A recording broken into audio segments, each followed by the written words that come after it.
আসসালামু আলাইকুম। আপনি আমি মধ্যবিত্ত মানুষ, ইনকাম কম, কিন্তু আমাদের চাহিদা অনেক বেশি, স্বপ্ন অনেক বড় বড়। তাই আমরা বিভিন্ন ব্যাংকে ডিপিএস করি এবং বর্তমান সময়ে যে ইনকামটা আছে সেটার উপরে একটা বেস করে একটা মেয়াদ দিয়ে ডিপিএস করি। 5 বছর, 8 বছর, 10 বছর একটা মেয়াদ দেয়, কিন্তু পরবর্তী সময় দেখা যায় কি 2 বছর, 3 বছর চালানোর পর আমাদের ইনকামটা আর ঠিক মতো হচ্ছে না, তখন আমরা ডিপিএসটা আর চালাতে পারি না। না চালানোর কারণে কিন্তু আমরা চাই ডিপিএসটা ক্লোজ করে দেওয়ার জন্য। তখন আমরা কি করে ক্লোজ করব, কিভাবে ক্লোজ করতে হয়, ক্লোজ করা যাবে কিনা, এরকমের দ্বিধাদ্বন্দ্ব ভুগি। তারপরে বিভিন্ন ইউটিউবের ভিডিও দেখি। আপনারা অনেকে আছেন আমার ভিডিও দেখেন 10 সেকেন্ড, 20 সেকেন্ড, 30 সেকেন্ড। আপনি যে কমেন্টটা করছেন, যে ভিডিওটা দেখে কমেন্টস করছেন, ওই ভিডিওতে আপনার কমেন্টের উত্তর আছে। আপনি আবার আমার ভিডিওতে কমেন্ট করছেন, আমি যদি রিপ্লাই না দিই তাহলে বলবেন যে একটা ইউটিউবের ভিডিও দেখছিলাম, কমেন্ট করছি, রিপ্লাই দেয় নাই। আমার সবচেয়ে কষ্টটা এই জায়গায় লাগে। আপনারা যদি একই বিষয় বারবার কমেন্ট করেন তাহলে আমি কয়টা ভিডিও বানাবো বলেন? আপনি যে কমেন্টটা করেন ওই রকমের কমেন্টের উত্তর আমার ভিডিওতে অলরেডি দেওয়া আছে, অনেকগুলো ভিডিও করা আছে, সেগুলো দেখেন, চ্যানেলটা ঘাটেন, যে আপনার কমেন্টের সাথে মিল রেখে আমি কোনো ভিডিও আপলোড করছি কিনা সেটা দেখেন, তাহলে তো হয়ে যায়। ডিপিএস করার আগে আপনাকে চিন্তা করতে হবে আপনার বর্তমান সময় ইনকাম কত, আপনি কয় বছর মেয়াদে ডিপিএস করবেন, আপনি এত বছর যদি আপনার যদি ইনকামে কোনো সমস্যা হয় চালাতে পারবেন কিনা।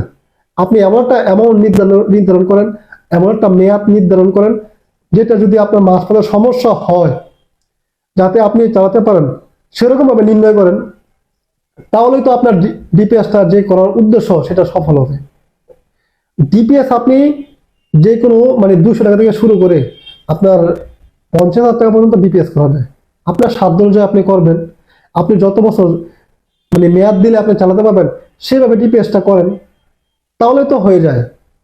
আবার ডিপিএস করছেন 5 বছর মেয়াদ দিয়া, 3 বছর চালাইছেন, 2 বছর চালাইছেন, 4 বছর চালাইছেন, এখন আপনার টাকার দরকার, বিপদে পড়ছেন।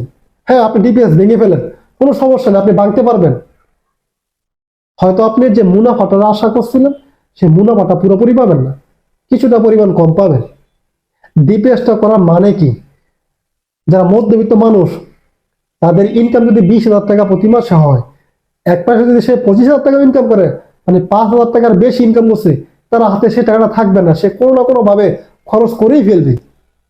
যদি একটা ডিপিএস করা থাকে তাহলে তাহলে আপনার আমার মাথায় চিন্তা থাকে যে আমাকে প্রতি মাসে যে পরিমাণ অ্যামাউন্টে ডিপিএসটা করছে সেটা আমাকে ডিপিএস দিতে হবে। এইভাবে কিন্তু আমরা টাকাটা সেভ করতে পারি।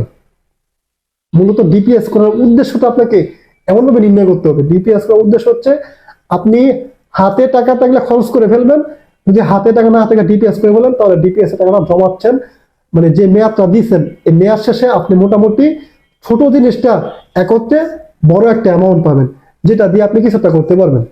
লাভের অংশটা আপনি ছেড়ে দেন, লাভের অংশ বাদ দিয়ে শুধু আপনার মূল টাকা কত হবে সেটা দিয়ে আপনি স্বপ্ন দেখেন, তাহলে দেখবেন আপনি ডিপিএসটা সম্পূর্ণ চালাতে পারবেন। আপনাদেরকে এই কথাগুলো আমি অনেকবার বলছি, তারপরেও দেখি আপনারা এই রিলেটেড কমেন্টগুলোই বারবার কমেন্ট করেন আর কি। একটা কমেন্টের কয়টা রিপ্লাই ভিডিও করা যায় বলেন? আশা করি আমার কথাগুলো আপনারা বুঝতে পারছেন।